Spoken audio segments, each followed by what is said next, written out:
എങ്ങനെ ഞങ്ങൾ വിശ്വസിക്കും? അമ്മ ഇപ്പോഴും ചോക്ലേറ്റ് എടുത്ത് അവന് ഫ്രിഡ്ജിൽ വെച്ചേക്കണം വരുമ്പം കൊടുക്കാനായിട്ട്. ഈ ബർത്ത്ഡേയുടെ ചോക്ലേറ്റ് ഒക്കെ എടുത്ത് വെച്ചേക്കാണ് അവന്. കാരണം അവ അതിന്റെ പിറ്റേ നിങ്ങൾ എത്തേണ്ട ആളാണ്. സംസാരിച്ച് ചിരിച്ച് കളിച്ച് സംസാരിച്ചുകൊണ്ട് നിന്ന ആളാണ്. വീഡിയോ കോളിൽ ഞങ്ങളെ വിളിച്ചിട്ട് ചിരിച്ച് കാര്യങ്ങളൊക്കെ പറഞ്ഞുകൊണ്ട് നിന്ന ആള് പെട്ടെന്ന് അറിയുന്ന പിറ്റേ ദിവസം മരണപ്പെട്ടെന്ന്. എങ്ങനെ നമ്മൾ വിശ്വസിക്കും? മരണം സംഭവിക്കത്തക്ക രീതിക്കുള്ള മുറിവ് പുറമെ ഒന്നും കണ്ടില്ല. നമസ്കാരം, മലയാളി വാർത്ത ഫോക്കസിലേക്ക് സ്വാഗതം. 2026 കാലഘട്ടത്തിൽ ജാതിയുടെയും മതത്തിന്റെയും നിറത്തിന്റെയും ഒക്കെ പേരിൽ ഒരാളെ അപമാനിക്കുക, അയാൾ അത് സഹിക്കാൻ സാധിക്കാതെ ജീവൻ ഒടുക്കുക എന്നൊക്കെ പറയുന്നത് വിശ്വസിക്കാൻ കുറച്ച് ബുദ്ധിമുട്ടുള്ള കാര്യമാണ്. പക്ഷേ നിർഭാഗ്യവശാൽ നമുക്ക് ചുറ്റും നടക്കുന്നത് ഇതൊക്കെ തന്നെയാണ് എന്നുള്ളതാണ് യാഥാർത്ഥ്യം. കഴിഞ്ഞ ദിവസം മരണപ്പെട്ട നിതിൻ രാജ് എന്ന് പറയുന്ന BDS വിദ്യാർത്ഥി അതിൻ്റെ ഏറ്റവും അടുത്ത ഉദാഹരണമാണ്. പക്ഷേ നിതിൻ രാജിന്റെ മരണം അതൊരു യാഥാർത്ഥ്യ ആത്മഹത്യയല്ല, മറിച്ച് കൊലപാതകം തന്നെയാണെന്ന് ഉറച്ചു നിൽക്കുകയാണ് നിതിൻ രാജിന്റെ കുടുംബം. അതിന് പ്രധാനപ്പെട്ട ഒരുപാട് കാരണങ്ങളുണ്ട്. ഈ പറയുന്നത് പോലെ സ്വന്തം വീട്ടിൽ ഒരാൾ മരണപ്പെട്ടു, അതിൻ്റെ വേദനയിൽ തോന്നുന്ന ഓരോ മിഥ്യാധാരണകളല്ല, മറിച്ച് നിതിൻ രാജ് മരണപ്പെട്ടു എന്ന് പറയുന്ന സ്ഥലത്ത് നിന്ന് ലഭിച്ചിരിക്കുന്ന ചില തെളിവുകളാണ് അത്തരം ആരോപണങ്ങൾക്ക് പിറകിൽ എന്ന് വ്യക്തമാക്കുകയാണ് നിതിൻ്റെ സഹോദരി. ഒരു കെട്ടിടത്തിന് മുകളിൽ നിന്ന് താഴെ വീണാണ് നിതിൻ രാജ് മരിച്ചതെന്നാണ് റിപ്പോർട്ടുകളും വാർത്തകളും ഒക്കെ പുറത്തു വന്നത്. അങ്ങനെയാണെങ്കിൽ ആ കെട്ടിടത്തിന് താഴെ ഒരു രക്തക്കറയെങ്കിലും ഉണ്ടാകേണ്ടേ എന്നുള്ളതാണ് ചോദ്യം. നിതിൻ രാജ് മരിച്ചു വീണ് എന്ന് പറയുന്ന സ്ഥലത്ത് ഒരു തുള്ളി രക്തം പോലും ഇല്ല എന്ന് പറയുമ്പോൾ നിതിൻ രാജിന്റെ മരണം യഥാർത്ഥത്തിൽ ഒരു കെട്ടിടത്തിൽ നിന്ന് താഴോട്ട് വീണ് തന്നെയായിരുന്നു എന്നുള്ള സംശയങ്ങൾ ഉണ്ടാക്കുകയാണ്. അത് മാത്രമല്ല, മറ്റു പല സംശയങ്ങളും ചൂണ്ടിക്കാണിച്ചുകൊണ്ടാണ് ഇന്ന് മലയാളി വാർത്തയോട് നിതിൻ രാജിന്റെ സഹോദരി പ്രതികരിച്ചത്. ആ പ്രതികരണത്തിലേക്ക്. ചേച്ചി പറയുന്നത് പോലെ അനിയനൊപ്പം വിഷു ആഘോഷിക്കേണ്ട ദിവസമായിരുന്നു. അമ്മ ഇപ്പൊ ലീവിന് വരുമ്പോ നമ്മളെല്ലാരും കൂടെ ഒരുമിച്ച് സെലിബ്രേറ്റ് ചെയ്യാന്ന് വിചാരിച്ചിരുന്നതാണ്. അതും കൂടെ പ്രമാണിച്ചാണ് ഞങ്ങൾ ഇങ്ങ് വന്നത്. നമ്മളെല്ലാരും വീട്ടിലുണ്ടായിരുന്നു. 4 ദിവസത്തെ ലീവ് ഉണ്ട് എന്ന് പറഞ്ഞതാണ് ആദ്യം. 4 ദിവസത്തെ ലീവ് ഉണ്ട്. അതിന് വേണ്ടി അവൻ തിരിച്ചു വരാനായിട്ട് ടിക്കറ്റ് എടുത്ത് നേരത്തെ മാർച്ചിനെ അവൻ ടിക്കറ്റ് എടുത്തിട്ട് നിൽക്കായിരുന്നു. ഈ 4 ദിവസത്തെ ലീവ് ഉണ്ടെന്ന് പറഞ്ഞു വരാൻ നിൽക്കുന്ന നിതിൻ ആത്മഹത്യ ചെയ്യുമെന്ന് തോന്നുന്നുണ്ടോ? ഒരിക്കലും ചെയ്യൂല, ഒരിക്കലും ചെയ്യൂല. സംശയങ്ങളുണ്ടോ? സംശയങ്ങൾ അത്രേ ഉള്ളൂ, നമുക്ക് സംശയം മാത്രമേ ഉള്ളൂ. അന്ന് തൊട്ട് ഇപ്പോഴുവരെയും എന്റെ അനിയൻ എന്തിന് അവിടെ നിന്ന് ആത്മഹത്യ ചെയ്തു എന്നുള്ളൊരു സംശയമുണ്ട്. അതും കോളേജ് കെട്ടിടത്തിൽ നമ്മൾ ആത്മഹത്യ ചെയ്യണമെന്നുണ്ടെങ്കിൽ ആ കോളേജിൽ നിന്നുള്ള എന്തോ ഇഷ്യൂസ് തന്നെയാണ്. അത് 100% ഉറപ്പുമാണ്. ഇപ്പൊ മാധ്യമങ്ങളിലൊക്കെ പ്രധാനമായിട്ടും ലോൺ ആപ്പ് സംബന്ധിച്ചുള്ള കാര്യങ്ങളാണ് എന്നൊക്കെ പറയും. ഒരു ലോൺ ആപ്പിലേക്ക് അത് ഒതുക്കണ്ട. അത് ലോൺ ആപ്പല്ല, അവരുടെ ലോൺ ആപ്പിന്റെ പേരിലും കൂടെ അവരായിരിക്കും കൂടുതലും. ലോൺ ആപ്പുകാരെക്കാട്ടിയും കൂടുതൽ പീഡനം കിട്ടിയിരിക്കുന്നത് എന്റെ അനിയന് കോളേജിൽ നിന്ന് തന്നെ ആയിരിക്കും, ഉറപ്പാണ്. ഇപ്പൊ ഒരുപാട് വിമർശനങ്ങൾ നിൽക്കുന്നുണ്ട്. ഈ സമയത്ത് പറയാൻ പാടില്ലെങ്കിൽ പോലും പറയാണ്. നമുക്കിപ്പോ വേണ്ടപ്പെട്ട ഒരാൾ നഷ്ടപ്പെടുമ്പോൾ ഉണ്ടാകുന്ന വികാരം മാത്രമാണ് ഇത് എന്ന് പറയുന്നവരുണ്ട്. അവരോട് എന്തുകൊണ്ടാണ് ഇങ്ങനെ ഒരു സംശയം ഉണ്ട് എന്ന് പറയാനുള്ള കാരണം? വേണ്ടപ്പെട്ടവരെ നഷ്ടപ്പെടുമ്പോൾ അത് അവർ ഈ പറയുന്നവർക്ക് അവരവരെ വീട്ടിൽ നഷ്ടപ്പെടുമ്പോൾ മാത്രമേ അവർക്കത് മനസ്സിലാവുള്ളൂ.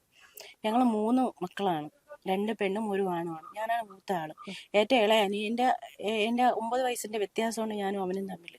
അങ്ങനെ ഉള്ള ഒരാള് നമുക്ക് നഷ്ടപ്പെടുമ്പോഴത്തേക്ക് നമുക്ക് ഉണ്ടാവുന്ന ഒരു ഫീല് അത് വേറെ ഒന്നാണ്. അവൻ ഈ 22 വർഷം വരെ അവൻ കഷ്ടപ്പെട്ടാണ് അവൻ പഠിച്ചത്. അത്രത്തോളം നല്ല കഷ്ടപ്പെട്ട് പഠിച്ച കൊച്ച് അവൻ പെട്ടെന്ന് ഇങ്ങനെ സൂയിസൈഡ് ചെയ്ത് പോകുന്ന പറഞ്ഞാൽ നമുക്ക് വിശ്വസിക്കാൻ പറ്റൂല. വീട്ടിലെ എല്ലാ സാഹചര്യങ്ങളും അവൻ എല്ലാ കാര്യങ്ങളും പറയും. എല്ലാ കാര്യം അപ് ടു ഡേറ്റ് ആണ് അവൻ. അതുപോലെ തന്നെ അവൻ അന്ന് നമുക്ക് എന്നെ ഒരു 11-19 എന്നെ വിളിച്ചിട്ടുണ്ടായിരുന്നു ഫുഡ് കഴിക്കാനായിട്ട്. പൈസ ഇട്ട് കൊടുക്കാൻ പറഞ്ഞാൽ ഞാൻ ഇട്ടും കൊടുത്തു. അപ്പോഴും ഹാപ്പി ആയിട്ട് സംസാരിച്ച കൊച്ച് പറയണ ഉച്ചയ്ക്ക് ശേഷം മരിച്ചെന്ന് പറഞ്ഞാൽ എങ്ങനെ വിശ്വസിക്കാൻ പറ്റും? എങ്ങനെ നമുക്ക് വിശ്വസിക്കാം? എന്റെ മോന്റെ ബർത്ത്ഡേ ആയിരുന്നു 9-ാം തീയതി. അപ്പൊ ഞങ്ങൾ വീട്ടിൽ വെച്ചാണ് സെലിബ്രേറ്റ് ചെയ്തത്. എല്ലാ റിലേറ്റീവ്സും ഉണ്ടായിരുന്നു. ആ സമയത്തൊക്കെ വീഡിയോ കോളിൽ സംസാരിച്ച് ചിരിച്ച് കളിച്ച് സംസാരിച്ചുകൊണ്ട് നിന്ന ആളാണ്. വീഡിയോ കോളിൽ ഞങ്ങളെ വിളിച്ചിട്ട് ചിരിച്ച് കാര്യങ്ങളൊക്കെ പറഞ്ഞുകൊണ്ട് നിന്ന ആള് പെട്ടെന്ന് അറിയുന്ന പിറ്റേ ദിവസം മരണപ്പെട്ടെന്ന്. എങ്ങനെ നമ്മൾ വിശ്വസിക്കും? എങ്ങനെ ഞങ്ങൾ വിശ്വസിക്കും? അമ്മ ഇപ്പോഴും ചോക്ലേറ്റ് എടുത്ത് അവന് ഫ്രിഡ്ജിൽ വെച്ചേക്കണം വരുമ്പം കൊടുക്കാനായിട്ട്. ഈ ബർത്ത്ഡേയുടെ ചോക്ലേറ്റ് ഒക്കെ എടുത്ത് വെച്ചേക്കാണ് അവന്. കാരണം അവ അതിന്റെ പിറ്റേ നിങ്ങൾ എത്തേണ്ട ആളാണ്. ആ എത്തേണ്ട ആൾ എന്തിനവിടെ കോളേജിൽ സൂയിസൈഡ് ചെയ്യണം? ഈ സൂയിസൈഡ് ചെയ്തു എന്ന് പറയുന്ന സംഭവത്തിൽ എന്താണ് സംശയം ഉണ്ടാവുക? ഒത്തിരി സംശയമുണ്ട്. ഇപ്പം അവൻ ആദ്യം അവർ പറഞ്ഞ് 2 നിലയുടെ മണ്ടയെന്ന് ചാടിയെന്ന് പറഞ്ഞു.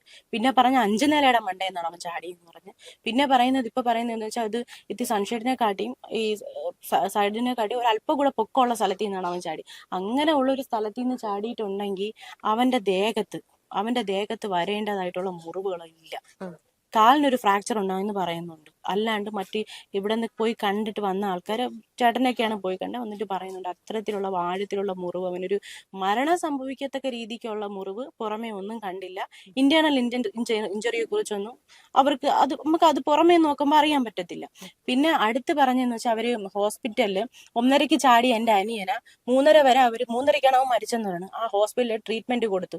എന്ത് ട്രീറ്റ്മെന്റ് അവർ കൊടുത്തു? ഫസ്റ്റ് എയ്ഡ് കൊടുത്തു. എന്ത് ഫസ്റ്റ് എയ്ഡ് അവർ കൊടുത്തു? ബ്ലഡ് അടച്ചെന്ന് പറയുന്നു. ബ്ലഡ് അടച്ച കാര്യത്തിൽ തന്നെ ഒരു ദുരൂഹതയാണ്.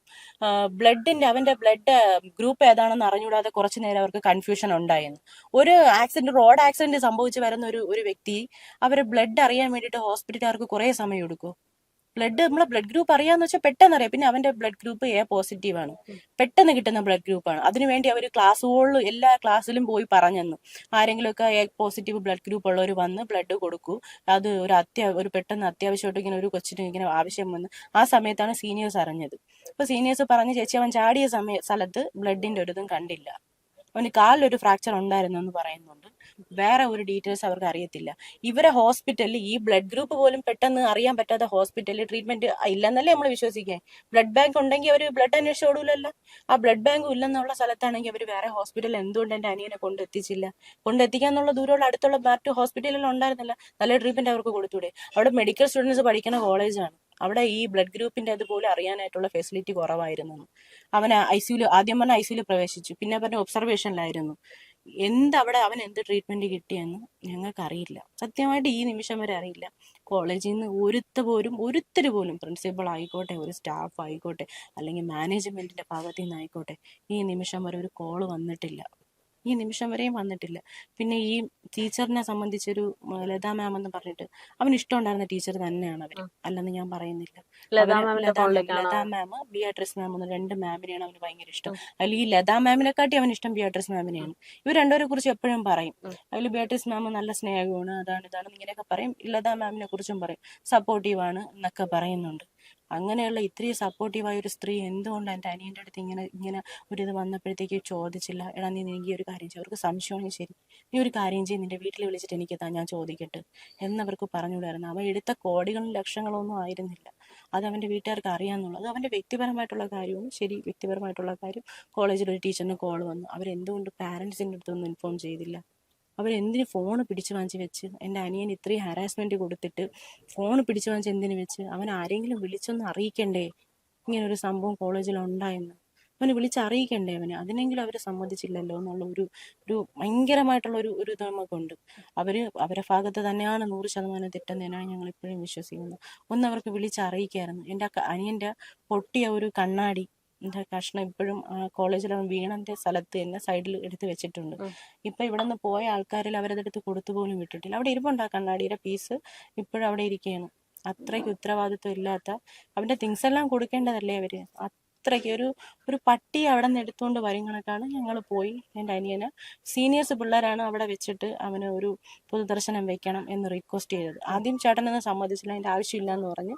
അപ്പം പിള്ളേർ പറഞ്ഞു, ചേട്ടാ ഞങ്ങൾക്ക് അവനെ കാണണം, അവസാനമായിട്ടൊന്ന് കാണണം, ഒന്ന് വെക്കുമോ എന്ന് ചോദിച്ച് അങ്ങനെ പൊതുദർശനത്തിന് വെച്ചു.